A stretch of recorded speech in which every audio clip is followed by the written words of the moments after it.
শিক্ষার্থী, এসএসসি ইংরেজি সাজেশন ও উত্তর পিডিএফটি মাত্র 150 টাকায় কিনতে 01850 হোয়াটসঅ্যাপ নম্বরে SMS দাও।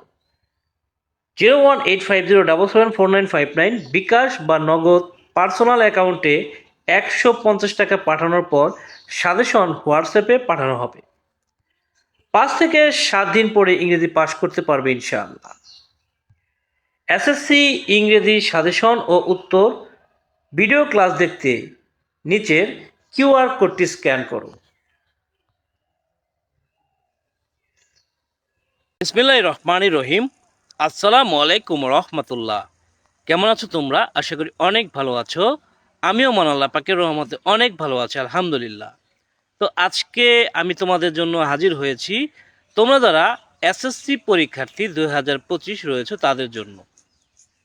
ইতিমধ্যে তোমাদের পরীক্ষা প্রায় এসেই গেছে, আর মাত্র একটা দিন আছে।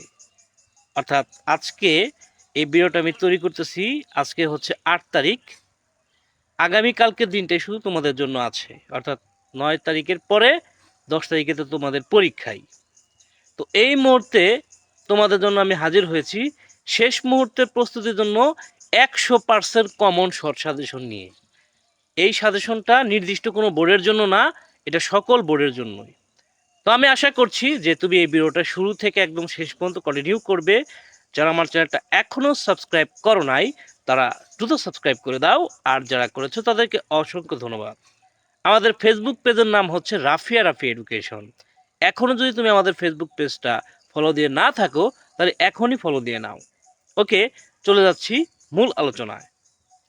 তো দেখো, বাংলা প্রথম পত্র সৃজনশীল প্রশ্ন তোমাকে 60টি উত্তর করতে হবে।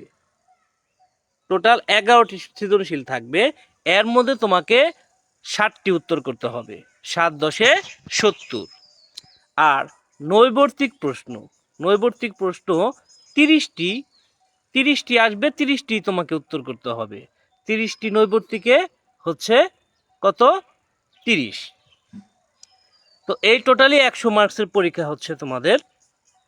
তো সৃজনশীল প্রশ্নে তোমাকে অবশ্যই কত পেতে হবে? 23 নাম্বার পেতে হবে মিনিমাম পাশ করার জন্য। আর নৈবর্তিক প্রশ্নে অবশ্যই তোমাকে কমপক্ষে 10 মার্কস পেতে হবে। এখন আসি, তুমি দেখো মানবন্টন যেটা আছে সেটা দেখে নাও। যেমন গদ্য থেকে টোটালি প্রশ্ন আসবে 4টি, এখান থেকে তোমাকে অবশ্যই 2টি উত্তর করতে হবে। এরপর পদ্য থেকে প্রশ্ন আসবে 3টি, এখান থেকে অবশ্যই তোমাকে 2টি প্রশ্নের উত্তর করতে হবে।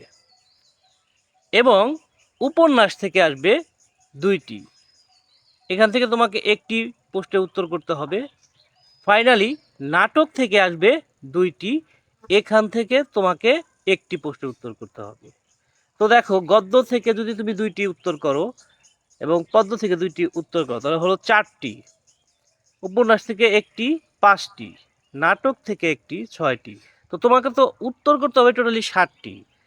তো এইভাবে দেওয়ার পরে, অর্থাৎ গদ্য থেকে 2টি, পদ্য থেকে 2টি, উপন্যাস থেকে 1টি, নাটক থেকে 1টি দেওয়ার পরে তোমার তো 60টা মিলাইতে হবে। তো এগুলা এরকমভাবে দেওয়ার পরে অবশিষ্টটা তুমি যে কোনো বিভাগ থেকে দিতে পারবা, ঠিক আছে?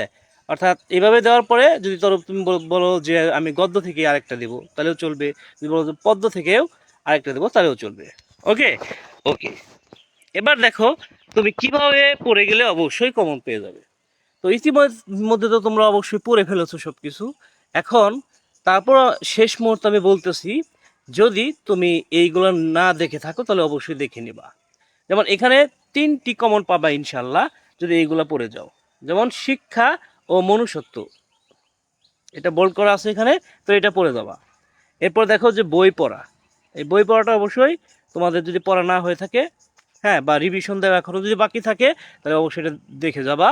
এরপরে সুবা গল্পটা দেখে যাবা। এরপরে মানুষ মোহাম্মদ সাল্লাল্লাহু আলাইহি সাল্লাম, এটা দেখে যাবা। আর নিম গাছ দেখে যাবা। এই যে কয়েকটা আমি বললাম, এই 6টা থেকে এই 5টা যদি তুমি দেখে যাও তাহলে আমি 100% তুমি 3টা কমন পাবা। আর যদি 5টি না দেখতে পারো, 4টি দেখতে পারো, তাহলে সেক্ষেত্রে তুমি 4টা থেকে অবশ্যই তুমি 2টা কমন পাবা। ঠিক আছে, যদি 5টা দেখে যেতে পারো, যে 5টার কথা বললাম, তাহলে তুমি ইনশাল্লাহ 3টাই কমন পাবা।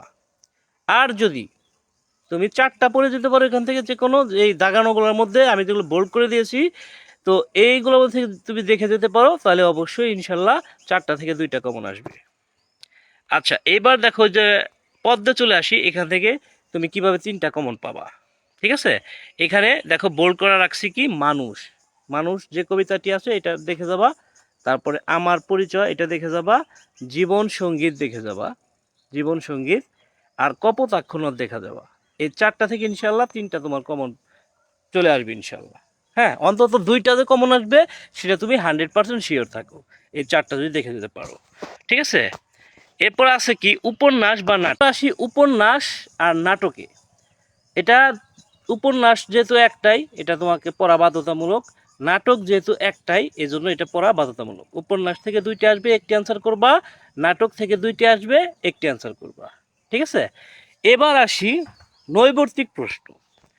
নৈবর্তিক প্রশ্ন কিভাবে পড়ে গেলে অবশ্যই ইনশাল্লাহ তুমি কমন পাবা। 2023 আর 24 সালের বোর্ড প্রশ্নগুলো দেখে গেলে অনেক কমন চলে আসবে ইনশাল্লাহ। তুমি অবশ্যই 2023 আর 24 সালে যে বোর্ড প্রশ্নগুলো আছে সেগুলা তুমি তোমার টেস্ট পেপার থেকে দেখে যেতে পারো। ঠিক আছে, টেস্ট পেপারে অবশ্যই এইগুলো, এই কোশ্চেনগুলো আছে, বোর্ড প্রশ্নগুলো আছে। এগুলো যদি এখনও তোমার দেখা না হয়ে থাকে, অন্তত তুমি চোখ বুলায় যাও। ঠিক আছে, তবে নৈবর্তিক প্রশ্নের জন্য বোর্ড বইয়ের কোনো বিকল্প নাই। বোর্ড সিলেবাসে যে অধ্যায়গুলো আছে সেগুলো ভালোভাবে পড়া না থাকলে নৈবর্তিক প্রশ্ন কঠিন মনে হতে পারে। শর্টকাটে প্রতিটি অধ্যায় থেকে লেখক পরিচিতি, পাঠ পরিচিতি, শব্দের অর্থ পড়ে গেলে দেখবে নৈবর্তিক প্রশ্ন কমন চলে আসবে ইনশাল্লাহ। তোমাদের সাফল্য কামনা করে আজকের ভিডিওটি এখানেই শেষ করছি। আল্লাহ হাফেজ।